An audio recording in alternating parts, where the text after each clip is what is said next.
Once upon a time, there was only one line from the street that was wired into your home.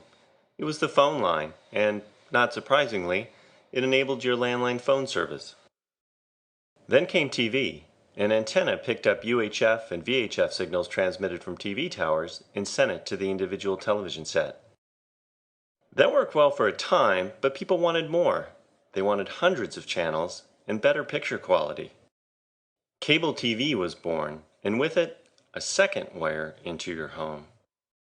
People by the millions plugged in and fell in love with cable. Things were simple. The phone line enabled your phone service, and the cable TV line enabled your television service. But things didn't stay simple for long. With the emergence of the World Wide Web, the telephone companies and cable companies rushed in to provide data services to power internet usage.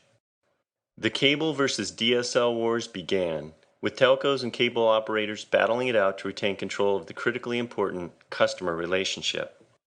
So it wasn't too surprising when the cable operators added phone service and began offering the so-called triple play of cable TV, high-speed internet, and digital voice services. Not to be outdone, the telephone carriers countered by adding TV to create a triple play of their own. The consumer embrace of online video would soon send the cable companies and the telcos hurtling at each other on a collision course. Fast forward to the present, consumers can now watch high-quality programming over the internet using free or low-priced over-the-top services from the likes of Hulu, Netflix, and Apple iTunes. This has led a lot of cable customers to cut the cable cord, more than 710,000 in the second quarter of 2010 alone. The cable companies, fearing more subscriber defections, have responded with a new concept. They'll still pipe hundreds of channels of cable programming to your TV set, but they'll also transmit it over the internet to all the other popular devices with which people watch video: laptops, tablets, and smartphones. The cable industry has dubbed this new service offering TV Everywhere. You may know it by one of its brand names like Xfinity by Comcast. But nothing comes for free. To enjoy TV Everywhere, you will still need to subscribe to a participating cable service and be authenticated on each of your devices. While cable companies work to move their content onto web devices, telephone companies are going in the other direction, putting web content onto TV. Why? Because the traditional phone business is in decline as consumers switch their phone service to cable offerings or, worse yet, cancel their landline accounts and use their mobile phones as their primary phones. The telephone companies obviously need to replace that lost landline phone revenue and prevent customers from canceling other services or cutting the telephone cord completely. With online video viewership swelling, telcos have placed their bet on Internet Protocol TV, IPTV for short, as a means to shore up their product offering and grow their customer base, or at the very least, retain their current customers. At its most basic, IPTV works by streaming television content over a private network to a set-top box that's connected to your TV.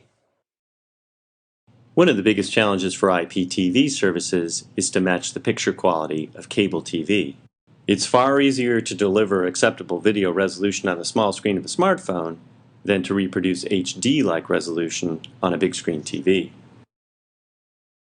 To match cable-like quality, IPTV providers rely on content delivery networks, or CDNs, that store content across a network of geographically distributed servers rather than one central location. So, for instance, when a request is made from Manchester, England to view a video that originates in Los Angeles, it can take a long time to cover that distance.